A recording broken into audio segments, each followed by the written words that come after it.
Esfera. Sfera. Sfera. Sfera. Sfera. La abuela de las tres guerras. Una producción sonora de Silvia Serrano para Esfera Podcast Contest. Disponible en la plataforma europea de podcast Europod y en el resto de plataformas de escucha. Escena 1. Mercedes vuelve a Berlín. 23 de diciembre de 1990. Estamos en un apartamento en la calle Caleruega, en Madrid. Mercedes y su familia están reunidos para celebrar las Navidades juntos. Yo tenía 16 años. Tania, la hija pequeña de Mercedes, tiene ese momento grabado en su cabeza. Fue un 23 de diciembre con macro bronca, estando Carmen y Maquis con las dos niñas en casa, macro bronca de mis padres. Su hermana Carmen había venido con su pareja y sus hijas desde Dinamarca. Y esto el 23 de diciembre, el día antes de Nochebuena, ¿no? Te invitamos a que no te sientas solo. Mercedes abre una maleta y comienza a recoger sus cosas. Eso se fue escalando, hasta que ya mi madre dijo, me voy. Bueno, y se fue.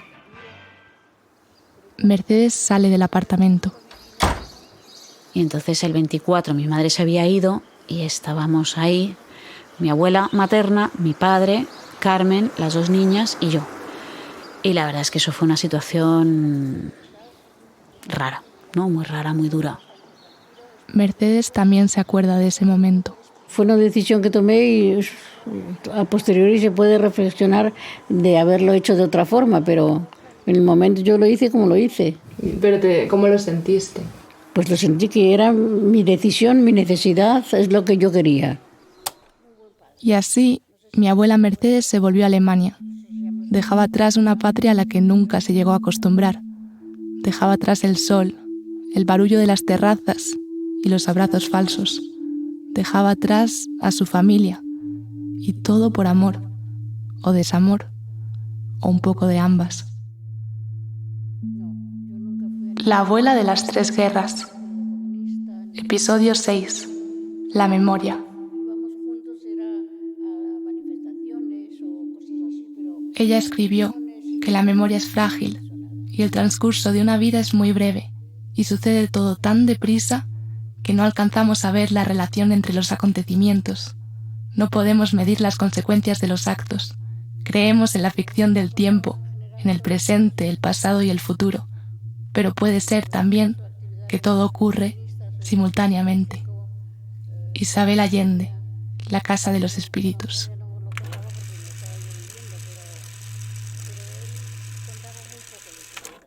Escena 2. Los años en Madrid. Mi abuela Mercedes se mudó de Berlín a Madrid en el año 1978, 12 años antes de decidir volverse.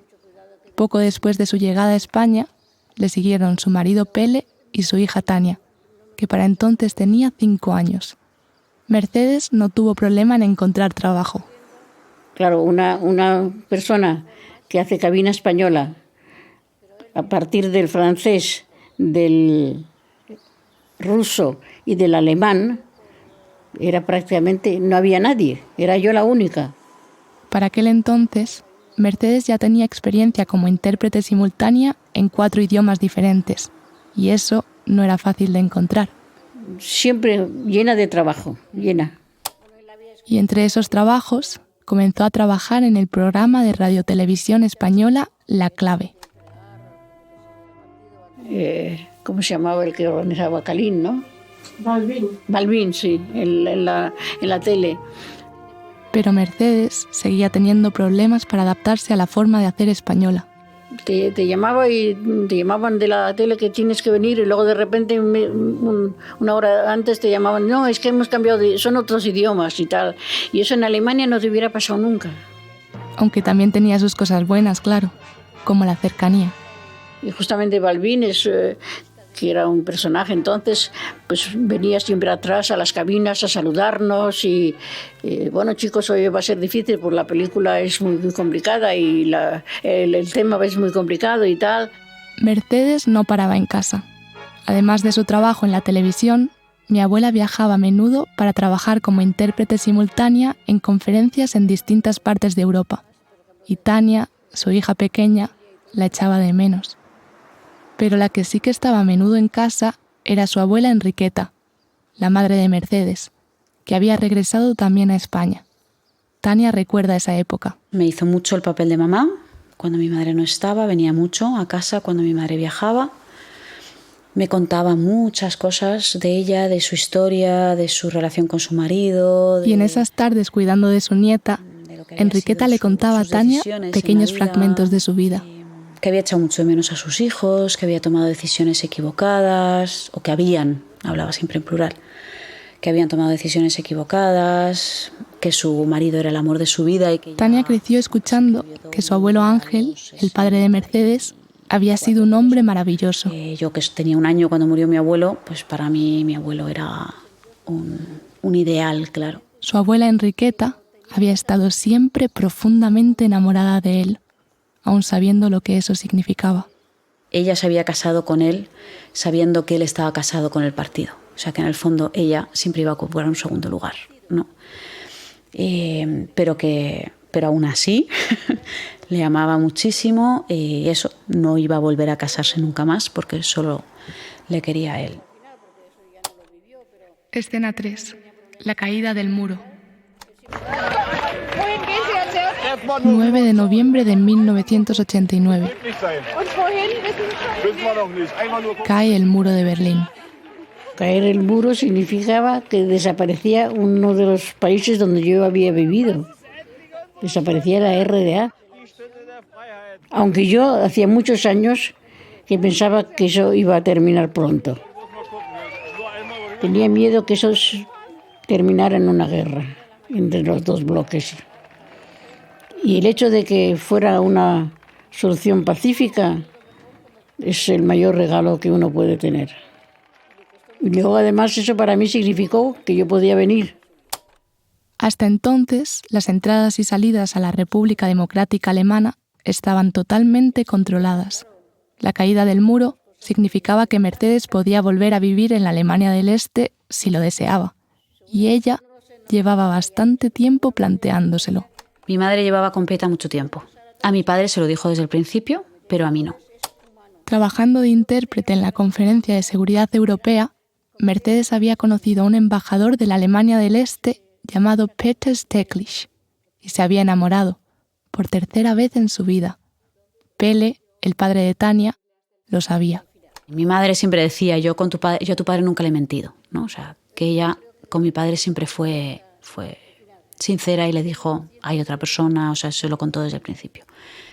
La caída del muro significaba que podía volverse a Berlín por amor, sin perder totalmente el contacto con España y con su familia. Era una decisión muy fácil. Yo me vengo aquí, pero yo puedo irme a España cuando quiera. Mientras que antes, en la época anterior, eso no era posible. Escena 4. 2 mundos que se enfrentan. Mercedes vuelve a Berlín en las Navidades de 1990. Mi tía Tania, que por aquel entonces tiene 16 años, se queda en Madrid con su padre. 2 meses después, Tania anuncia que se va a bautizar. ¿Y cómo viviste el que Tania se volviera católica? Con mucha dificultad. Es una cosa que no he entendido hasta hoy. Y eso para mí fue en ese momento mi tabla de salvación, en el fondo, ¿no? Porque yo estaba muy mal. O sea, ahora lo veo desde la hora y yo estaba en una depresión, claramente. Porque yo no entendía que una hija mía se hiciera católica. No lo entendía. Pero eso seguramente en ella tapó un agujero. La religión le tapó algún aspecto que no tenía en casa. Para mí la fe fue un salvavidas en un momento determinado de mi vida y yo creo que si mi madre, o sea, la historia de mi madre hubiera sido diferente, a mí no me hubiera hecho falta ese salvavidas. A mí me sorprendió que ella se hiciera católica. Me sorprendió mucho, pero no tuve más remedio que aceptarlo. ¿Qué iba a hacer? Y mi madre, cuando se lo dije, pues dejó de hablarme, ¿no? Pero Tania no tenía solamente un conflicto con su familia, sino también con ella misma. Siempre he tenido ahí un conflicto, ¿no? De estos dos mundos que para mí de pronto se enfrentaban, que era dentro de una familia comunista, yo de pronto era católica y tenía unas ideas completamente diferentes. Y una de las cosas que me ha ayudado es ver que en el fondo el cristianismo lucha por lo mismo, ¿no? Lucha porque el ser humano tenga su dignidad, lucha porque todos tengamos nuestra comida, lucha por el pobre. Entonces yo he descubierto que la lucha de mi abuelo era la misma lucha que la mía. Tania sentía que no había tanta diferencia entre su lucha y la de su abuelo Ángel, porque en el fondo el fin era el mismo. Evidentemente es una lucha que había que luchar, y yo entiendo perfectamente que viviendo en esa época y viendo lo que debía haber a su alrededor, luchara por ello, ¿no? No estoy de acuerdo en muchas cosas, desde luego no estoy de acuerdo en la forma, pero sí creo que en el fondo mi abuelo lo que quería era un mundo mejor, ¿no? Un mundo mejor para el ser humano, para la persona, para cada una de las personas, especialmente para sus hijos. Y en el fondo es lo mismo que quiero yo. Escena 5. Cuestión de perspectiva. Noviembre de 2021. Mercedes y Petra ven la televisión en el salón de su apartamento en Berlín. Para mí es muy importante poder escuchar las noticias en diferentes idiomas y sobre todo, no tanto en los idiomas, sino de diferentes visiones. Mercedes se sorprende de cómo en cada país se cuenta la misma noticia desde una perspectiva diferente. Yo veo la BBC, los rusos, los españoles y los alemanes. Y a veces parece que te están contando 4 historias diferentes. Y entonces le surge una pregunta. Porque entonces yo me planteo, no siempre, pero muchísimas veces, ¿cuál de ellos está más cerca de la realidad? Muchas veces no sabes, porque cada uno lo presenta de tal manera que piensas que él tiene la razón, o ella. Mi abuela siente que gracias a su historia, haberse criado en 4 países diferentes, es capaz de comprender ahora la misma historia desde varias perspectivas a la vez. A mí me ha enriquecido mucho y cuanto más vieja me hago, más aprovecho esa riqueza del haber conocido y vivido estos países y estas poblaciones de forma directa. Y se da cuenta de que en realidad todos tienen razón a su manera. Cuando ves cosas por la televisión a veces de países totalmente diferentes, yo creo que estás más abierto a aceptarlo, a reconocer que sí, bueno, es su país, es su manera de ser, que si no hubieras vivido esas experiencias tan diferentes. Escena 6. La memoria. ¿Cómo te afecta la pérdida de memoria? Me afecta muchísimo, porque yo toda mi vida, todo mi trabajo ha estado basado en la memoria.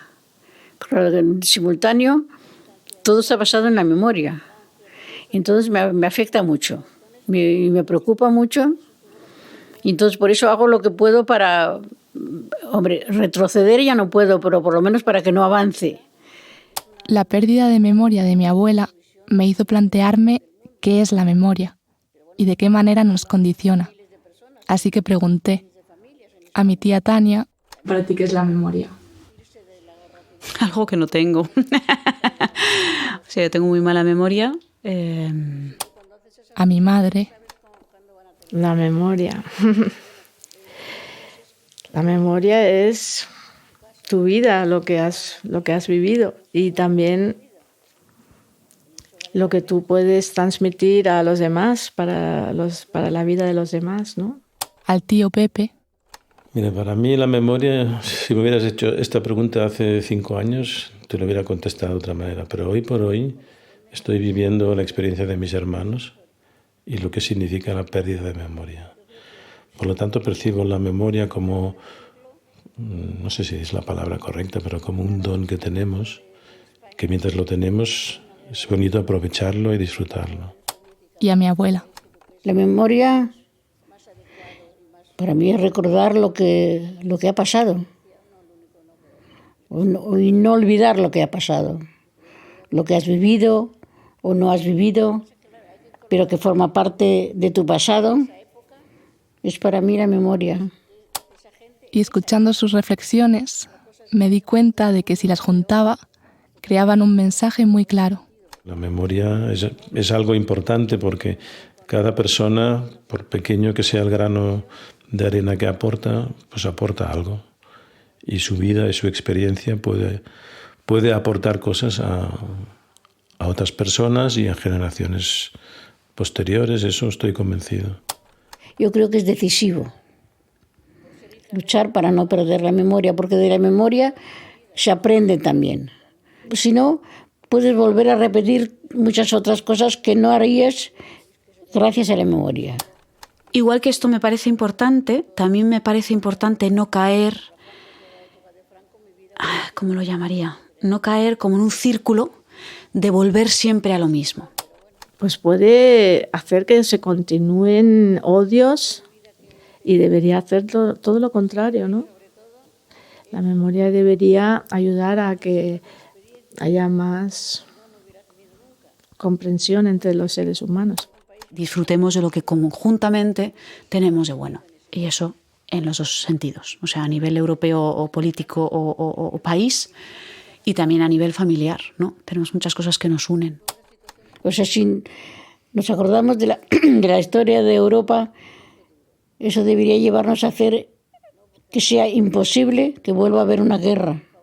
Sobre todo porque, claro, vosotros los jóvenes no lo habéis vivido. Entonces, es una forma de recordar lo que ha sucedido para evitar que vuelva a suceder. Yo no sé si se logra, pero por lo menos intentarlo.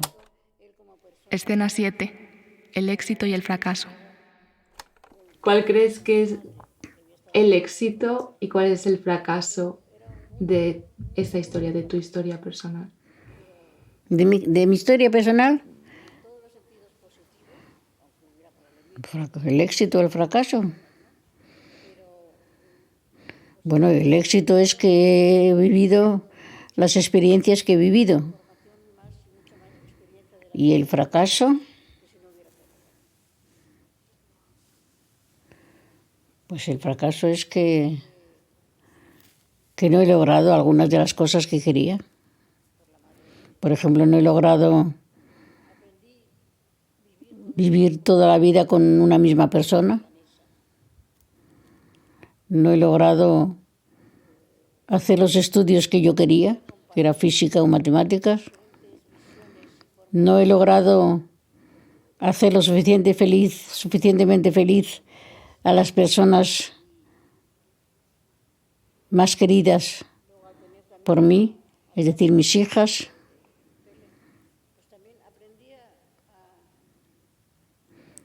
Pues que hay muchas cosas que uno no logra, pero es la vida.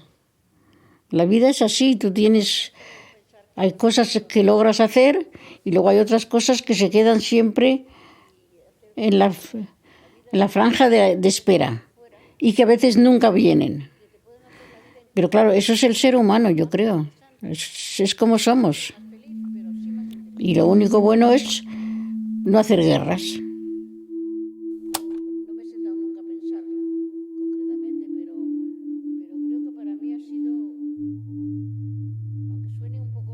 Este ha sido el último episodio de La abuela de las tres guerras, una producción sonora de Silvia Serrano para Esfera Podcast Contest, disponible en la plataforma de podcast Europod y en el resto de plataformas de escucha.